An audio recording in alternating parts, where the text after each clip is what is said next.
How you doing, YouTube? Matt with Massive Beer Reviews. Back with yet another review. Yeah, a little bit of Imperial Pale Lager time. In the form of Jack's Abbey Brewing. It's their Hoponius on the holidays. Jack's Abbey. I've done quite a few of their beers, although it's been a while since I've done one. It's kind of like tooling around the local, distributor. And I kind of wanted something I never had before, but I didn't want something that was, super high ABV, but I kind of wanted something a little bit hoppy, and I was like, They came across this, and they said, let's give it a whirl. Fantastic story, isn't it? As far as what this is, I assume this is the Hoponius Union, I believe, is their IPL. It's a tropical version of that, because that makes sense in Christmas time, of course. Jack's Abbey Craft Lagers, Hoponius on the holidays. It's a tropical IPL. Let's see, 6.5% alcohol by volume. On the side here it says, we gave our classic Hoponius Union a tropical fruit twist to create Hoponius on the holidays. This India Pale Lager combines, I said Imperial, but it's India, sorry. Combines cold lager fermentation with West Coast IPA hop profile. A blend of classic American hops accentuates tropical fruit flavors and lends a citrusy aroma. Refreshingly crisp finish complements a pleasant bitterness of the hops and leaves you wanting more. Beer brewed with natural flavors. Done and done and done.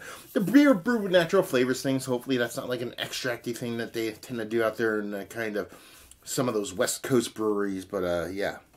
Label-wise, it's alright. It's holidays, man. What do you want? Beginning of January, hence the hat. I'm wearing a hat because it is almost double digits negative cold here, and I just got home from work and it's super fucking cold. I'm gonna take my hat off yet. Plus my beautiful future wife made it for me, so there you go. You guys get to see me come full circle, you know.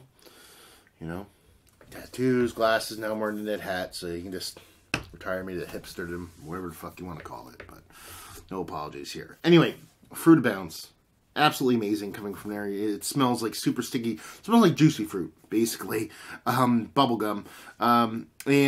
Two fingers. Not too creamy of a head. Pretty rocky on the edges. Neurotic, kind of crazy shaped bubbles in it abound. And, that's got... If I were to call this hazy, it wouldn't be. But it has a subtle, super, uber, duper, gentle haze to it. It's not magnifying glass clear, but it's got this subtle unfilteredness, I should say, rather than haziness. And it's just a bright golden color. So yeah, she looked like a lager, kinda. She smelled like one, not from here. Let's see what she smells like up close, though. Yeah, man, this kind of smells. Man, what does this smell like? It reminds me of a beer, and I can't place it.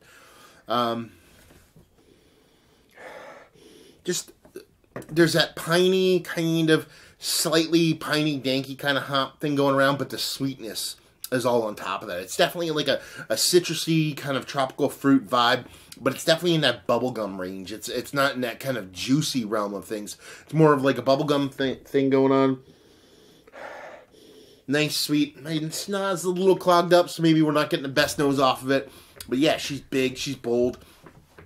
She has this nice kind of, again, I keep going to that juicy fruit kind of, not even bubble gum, more like stick gum kind of vibes to it. A little bit of that piney resinous to it, but a nice and heaping helping of sweetness throughout. So you got the bitter, you got the sweet. Smells like a big hoppy beer. Not much lager in there, but, those sweets and bitters will kind of push that kind of lagerness back. So let's take a drink. Cheers.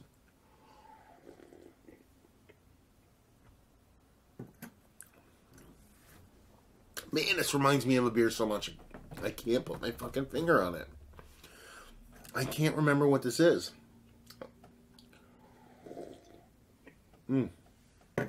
Big, huge, just tropical to a T. Like that juicy fruit, stick of gum kind of thing going on. You get a nice kind of that piney, resiny dankiness. It's definitely underneath that sweetness, but enough there to kind of balance it off. It's not super thick, not super dense. It's not going to be confused with a big kind of dense, hazy IPA, not even from looks or from taste. But it's just giving you this really nice, big, robust, kind of old school West Coast with a bit of, I don't want to say new school, it's East and West Coast. See, the thing with this is that, for me, a lot of these old school kind of West Coast IPAs, like really old school, were really just big piney bombs. Do you know what I mean? Where the East Coast definitely had that kind of citrus thing kind of going on. You know, when beers kind of started to kind of grow up, you know, you had that combination, that big resinous West Coast combined with that kind of big tropical kind of East Coast vibe that I believe grew out of the East Coast. And you have all the hops kind of go back to the East Coast, and you have that juicy thing come out. So I always think it's a little weird when they call that kind of big citrusy tropical thing a West Coast thing. I don't think it was like that back in the day. I mean, we're talking 25 years ago, 25 years ago, but that's just me. But anyway, yeah, it's delicious, actually. It's probably one of the better, you know, clear, non-hop forward kind of IPLs. It's an IPA, but it's lagered in the way that Jack's Abbey does their lagering, Hooju and Magic. But it's fucking tasty as fuck. Super chuggable, super drinkable. And it reminds me of a beer, and I can't put my finger on it. It's probably a marriage of a bunch of different beers. It's probably a mix. Hard to say anything. It's kind of like an old school West Coast IPA. Let's go with a Sculpin had a baby with like a fucking like a Sip of Sunshine, and then where's that big tropical thing coming from? I don't know. But yeah, it just has that going on, and it's pretty fun, actually. Probably one of the more interesting, more the kind of, what's the word I'm looking for? Outside of the comfort zone beers that I've had from Jack's Abbey. I mean, I've been in the brewery. I've had stuff that they have kind of on draft only, so this is not something that they don't do. But to see them do this in the kind of IPL format is pretty fun. And, yeah, it's definitely like a West Coast holiday beer. Let's put it that way. So let's talk about it. It's just one of the better India Pale Lagers I've had as of late. Yeah, it's probably one of the only ones I've had as of late. So default to that. But is it one of the more interesting hop-forward beers that I've had as of late? Yes. Well, not one of the best, but one of the more interesting. And I think that is probably a little bit just as important as best, I guess you'd say. Let's see. Value and availability. It was like $10 for a 4-pack. Who's going to argue about that? And leave you guys with, if you like what way you like this. If you like juicy fruit.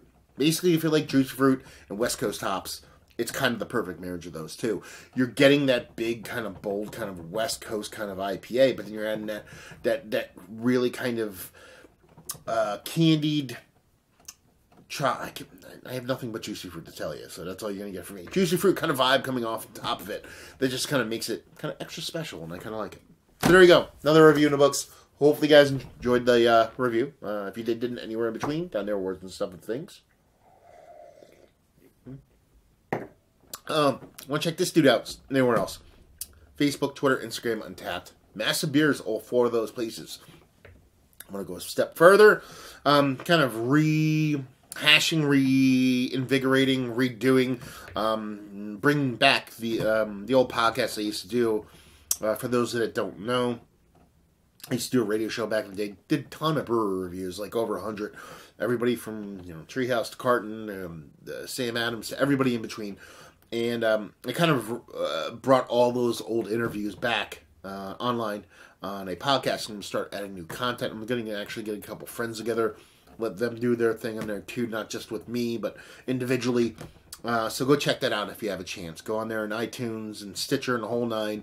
It's a Beer Massif, so it's beer and an MASSIF. It's a podcast, craft beer culture podcast. That's all I can think of at the moment. Go in there, subscribe, listen to the old interviews, listen to the new stuff. You'll see some bleed over from what I do here in Massive Beers, over in the Beer Massif. So, you know what I mean? Check it out. If you like the stuff that I do, go in there, subscribe, rate 5 stars, do all that iTunes stuff that makes things fantastical and stuff. So, yeah, check that out. Hopefully you guys enjoyed this review. Hopefully enjoying a nice IPL right now, and hope we'll see you next time. Cheers.